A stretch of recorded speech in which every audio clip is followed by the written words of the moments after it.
ഇത് കണ്ടോ, ഈ ചെടി എന്താണെന്ന് മനസ്സിലായോ? യെസ്, ഇതാണ് നമ്മുടെ അവക്കാഡോ. അപ്പോൾ നമ്മളൊരു ഫ്രൂട്ട് കഴിച്ചിട്ട് അതിൻ്റെ സീഡ് കളയാൻ തോന്നിയില്ല, ഈ ഒരു ചെടിച്ചട്ടിയിലോട്ട് നട്ടു വെച്ചാണ്. പക്ഷേ നല്ല ഹെൽത്തി ആയിട്ട് വളർന്നു വന്നിട്ടുണ്ട് കേട്ടോ. ഈ അവക്കാഡോയുടെ ഇലയുടെ ഒരു പച്ച കളർ എന്ന് പറയുന്നത് ഭയങ്കര അട്രാക്റ്റീവായിട്ടൊരു കളറാണ്. അപ്പോൾ എന്തായാലും നല്ല ഹെൽത്തി പ്ലാന്റാണ്. അപ്പോൾ നമുക്കിതൊന്ന് മാറ്റി നമ്മുടെ മണ്ണിലേക്ക് നടാൻ പോവാണേ. ഞാൻ ഒരു ചെറിയ കുഴി എടുത്തിട്ട് കുറച്ച് ഉണങ്ങിയ ആട്ടിൻ കാഷ്ടം ഒക്കെ എടുത്തിട്ടിട്ടുണ്ട്. അപ്പോൾ അതിലോട്ട് നമുക്ക് ഡയറക്റ്റ് നട്ട് വെക്കാം. നല്ല റൂട്ടൊക്കെ വന്നിട്ടുണ്ട് കേട്ടോ.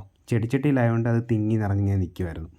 അപ്പോൾ നമ്മൾ ഇതിനടുത്ത് തന്നെ മുൻപൊരു അവക്കാഡോയും നട്ട് വെച്ചിട്ടുണ്ട് കേട്ടോ. അത് വേറൊരു വെറൈറ്റി ആയിരുന്നു. അതിപ്പം എൻ്റെ പകുതിയോളം ഹൈറ്റ് വെച്ചിട്ടുണ്ട്, നന്നായിട്ട് വളരുന്നുണ്ട്. അപ്പം അതിൻ്റെ മൂടൂടെ നമുക്ക് വൃത്തിയാക്കി കുറച്ച് വളമൊക്കെ ഒന്ന് ഇട്ട് കൊടുക്കണം.